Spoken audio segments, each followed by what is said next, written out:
అనగనగా స్టూడియోకి స్వాగతం అండి. ఈరోజు మన ప్రయాణం హైదరాబాద్ నుంచి ఆధ్యాత్మిక శక్తి నిలయమైన కురువపురం, అదేనండి వల్లభాపురం. హైదరాబాద్ నుంచి కారులో మా ప్రయాణం మొదలైంది. చక్కని రోడ్లు, పొలాలు, గ్రామాలు దాటుతుంటే అబ్బా మనసంతా చాలా హాయిగా ఉంది. ఎప్పుడూ లేనంత ప్రశాంతత కూడా ఉంది. ఈ కురువాపురం తెలంగాణ కర్ణాటక సరిహద్దుల్లో కృష్ణానది మధ్యలో ఉన్న ఒక ద్వీపం. ఇక్కడికి రావాలంటే తెప్ప లేదా చిన్న పడవ ద్వారా దాటాలి. నీళ్ల మధ్యలో ఆ ద్వీపం కనిపించగానే గుండెల్లో ఆ భగవంతుడి మీద, ఆ దత్తుడి మీద మరింత భక్తి పెరుగుతుంది. అదే కురువపురం. కురుగడ్డ లేదా కురుంగడ్డ అని కూడా అంటారు. ఈ స్థలం చాలా పవిత్రమైంది. ఎందుకు అంత పవిత్రమంటే శ్రీపాద శ్రీవల్లభ స్వామివారు సాక్షాత్తు దత్తాత్రేయ స్వామి సంపూర్ణాంశంగా ఇక్కడ 14 సంవత్సరాలు ఉన్నారు. స్వామివారు తమ 16వ ఏట నుంచి 30 సంవత్సరం వరకు అంటే 14 సంవత్సరాలు ఇక్కడే తపస్సు చేసి అనేక అద్భుత లీలలు చూపారట. ఈ ద్వీపం తాబేలాకారంలో ఉండడంతో అంటే కూర్మావతారం కురువపురం అనే పేరొచ్చిందని భక్తుల నమ్మకం. మరొక కథనం ప్రకారం ఇక్కడ కురు మహారాజుకు జ్ఞానోపదేశం చేయడంతో ఆ పేరొచ్చిందని చెబుతారు. ఇక్కడ చూడాల్సిన ముఖ్య దర్శనీయ స్థలాలు చాలా ఉన్నాయి. శ్రీపాద శ్రీవల్లభ పాదుగా దర్శనం. స్వామివారు పాదుక రూపంలో భక్తులకు దర్శనమిస్తారు. సిద్ధాసన స్థానం స్వామివారి యోగముద్రలో తపస్సు చేసిన ప్రదేశం. ఇది పురాతన వటవృక్షం, మర్రి చెట్టండి. ఈ చెట్టు కిందనే స్వామివారు దీర్ఘ తపస్సు చేశారు. ఇది శ్రీ తెంబేస్వామి గుహ. తెంబేస్వామి ధ్యానం చేసిన పవిత్ర గుహ. ఈ తెంబేస్వామి ఎవరో కాదు, స్వామివారి శిష్యుడు. పాండురంగ స్వామి దేవాలయం, శ్రీపాద శ్రీవల్లభుల దర్బార్ జరిగిన స్థలంగా భావిస్తారు. ఇక్కడ ఒక విశేష నమ్మకం ఉందండి. ఆలయం చుట్టూ 27 ప్రదక్షిణలు చేస్తే కోరికలు నెరవేరుతాయని భక్తుల విశ్వాసం. ప్రతి అడుగులో అది మనకు కనిపిస్తుంది. ఆత్మవిశ్వాసం పెరుగుతుంది, మనస్సుకు శాంతినిస్తుంది.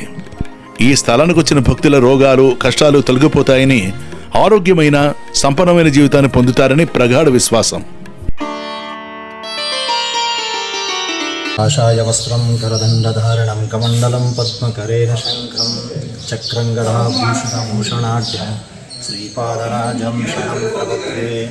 అత్రిపుత్రో మహాతేజో దత్తాత్రేయో మహాముని తస్య స్మరణమాత్రేణ సర్వపాపై ప్రముచ్యతే. అవధూతచింతన శ్రీ గురుదేవ దత్త. దత్తాత్రేయ స్వామి గారి అవతారం తర్వాత గురుచైత్ర ప్రమాణం మళ్ళీ దత్తాత్రేయ స్వామి గారు 2వ అవతారం. తొలితం శ్రీపాద శ్రీవల్లభుడు, తర్వాత నరసింహ సరస్వతి. శ్రీపాద శ్రీవల్లభ స్వామి గారు జన్మించిన, అవతారం చేసిన క్షేత్రము తూర్పుగోదావరి జిల్లాలో పీఠాపురం గ్రామంలో. ఆ క్షేత్రంలో స్వామివారు అవతరించి ధ్యానము, అనుష్ఠానము, సాధన కోసం స్వామివారు తీర్థక్షేత్ర బయలుదేరినారు. శ్రీశైలము, గోకర్ణము, ఆ క్షేత్రంలో ఆ చోటులో ఏకాంతాలు, అనుష్ఠానంలో దొరకదు. తర్వాత ఈ కృష్ణా ప్రాంతాలు వెతుకుంటూ బయలుదేరినప్పుడు స్వామివారు ఎప్పుడు ఈ ప్రదేశంకి వస్తారు. ఈ క్షేత్రం ఏకాంతము, ఒక రమణీయ క్షేత్రం, సాధనకి యోగ్యమని స్వామివారు ఇక్కడే ఉండేశారు. 14 సంవత్సరం ఈ క్షేత్రంలో ఉండి ధ్యానం, అనుష్ఠానం చేసిన ఒక తపోభూమి ఇది. దత్తాత్రేయ సంప్రదాయంలో యాదే క్షేత్రంలో స్వామివారి సమాధి లేవు, అంటే పాదాల స్వరూపము లేకుంటే పీఠ స్వరూపము. ఈ క్షేత్ర కురువపురం అనేది స్వామివారి కూర్చున్న చోటు ఒక పీఠ స్వరూపం. ఆ చోటుకే, ఆ పీఠంకే పూజలు, అభిషేకాలు, మహాపూజ జరగడి తర్వాత ఆ పీఠం మీద వస్త్రాలు వేసి విగ్రహం పెట్టినప్పుడు అలంకార దర్శనం.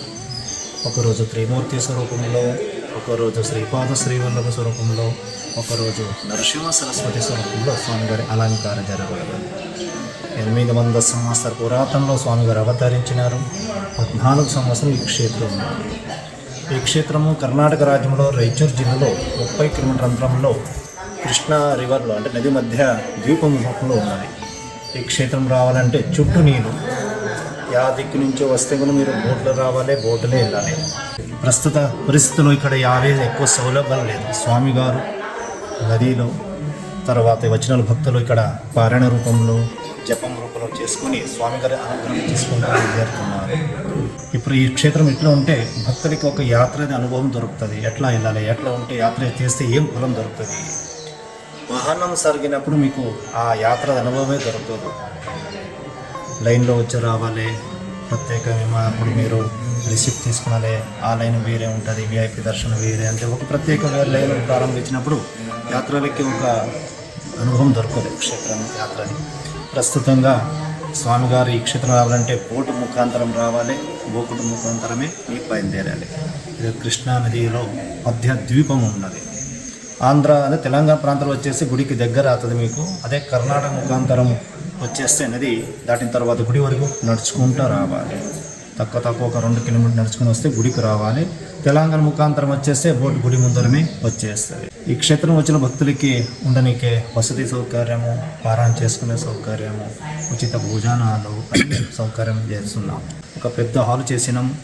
దగ్గర మీకు 200 మంది దగ్గర ఇక్కడ ఉండడానికి అవకాశం ఉంటుంది. హాలులో వచ్చిన భక్తులు హాలు సేవ, పారాయణము, ప్రదక్షిణము, జపము, అనుష్ఠానం చేసుకొని బయలుదేరుతుంటారు. స్వామిగారు ఈ క్షేత్రంలో గుప్త రూపంలో సూక్ష్మ ఉన్నారని భక్తులకి అనుభవం దొరికింది. భక్తులు వచ్చిన వాళ్ళ సేవ ఏమేమి జరిపిస్తారో ఆ సేవ జరిగిన తర్వాత ఆశ్వాద రూపంలో ఏమో కొంచెం స్వామిగారికి అనుభవం దొరికిందని చెప్తున్నారు భక్తులు. ఆ నిమిత్తం స్వామిగారు ఈ క్షేత్రంలో సూక్ష్మ రూపంలో ఉన్నారు, గుప్త రూపంలో ఉన్నారని భక్తులకి అనుభవం దొరుకుతూ ఉన్నారు. స్వామిగారి ప్రస్తుత క్షేత్రంలో మహారాష్ట్ర సంప్రదాయం ఎక్కువ, మా కర్ణాటక ఆంధ్రలో సంప్రదాయం తక్కువ. ఆ నిమిత్తం మహారాష్ట్ర సంప్రదాయంలో ఎక్కువ జన భక్తులు ఈ క్షేత్రంకి వచ్చి దర్శనం చేస్తూ ఉంటారు. ప్రస్తుతం ఇప్పుడు సాయిబాబా చదివిన వాళ్ళకి ఈ దత్తాత్రేయ స్వామి గారికి ఒక లింక్ దొరికినప్పుడు దత్తాత్రేయుడు ఎవరు, దత్తాత్రేయుని తర్వాత ఏం అవతారైంది అవన్నీ తెలుసుకుని ఇప్పుడు ప్రాంతంలో తిరుగుతూ ఉన్నది. మూలతం గురుచరిత్ర ఉల్లేఖం ప్రకారం 5 నుంచి 10 అధ్యాయం వరకు ఈ క్షేత్రం వర్ణం జరిగింది. మిగిలిన అధ్యాయాలన్నీ నరసింహ సరస్వతి స్వామి గారిది అధ్యాయం అంటే ఆ స్వామిగారు వర్ణన జరిపించినారు. స్వామిగారు జీవితావతమే 30 సంవత్సరము, 16 సంవత్సరాల దగ్గర పీఠాపురం నుంచి అక్కడి నుంచి బయలుదేరి మిగిలిన 16-18 సంవత్సరాలు ఈ కురుకులోకి వచ్చి ఇక్కడే అనుష్ఠానం చేసుకుని స్వామిగారు ఇక్కడ కృష్ణా నదిలో అంతర్ధానం. భక్తులకి ఒకటి యాత్రాస్థానము, భక్తి కేంద్రము, శ్రద్ధా కేంద్రము. అవధూత చింతన శ్రీ గురుదేవ దత్త. జై గురుదత్త. ఈ పేరు మంజునాథ్ భట్ పూజార్. మంజునాథ్ భట్ పూజార్. మాది 4వ తరం. ఇక్కడ వంశ పరంపరలో స్వామిగారి సేవలు జరిపిస్తాను అర్చకురాలు. శ్రీపాద శ్రీ వల్లభులు సాక్షాత్తు దత్తాత్రేయ స్వామిగా మనందరికీ తెలుసు. శ్రీ గురు చరిత్ర, ఇతర పవిత్ర గ్రంథాల ప్రకారం కురువపురం సందర్శించిన భక్తులు అన్ని సమస్యల నుంచి విముక్తి పొంది ఆరోగ్యం, సంపన్న జీవితాన్ని గడుపుతారు.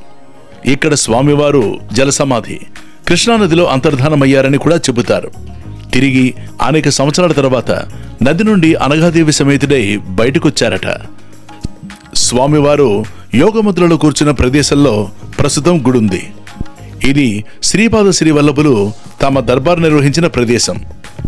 ఈ క్షేత్రాన్ని చేరుకోవాలంటే కృష్ణానదిని తెప్ప లేదా పుట్టి అంటే చిన్న పడవ ద్వారా దాటవలసి ఉంటుంది. తెలంగాణలోని మక్తల్ లేదా కర్ణాటకలోని రాయచూరు మీదుగా ఇక్కడికి చేరుకోవచ్చు.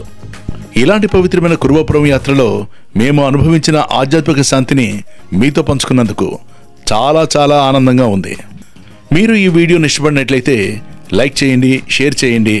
అనగనగా స్టూడియోస్ ఛానల్ని సబ్స్క్రైబ్ చేసుకోండి.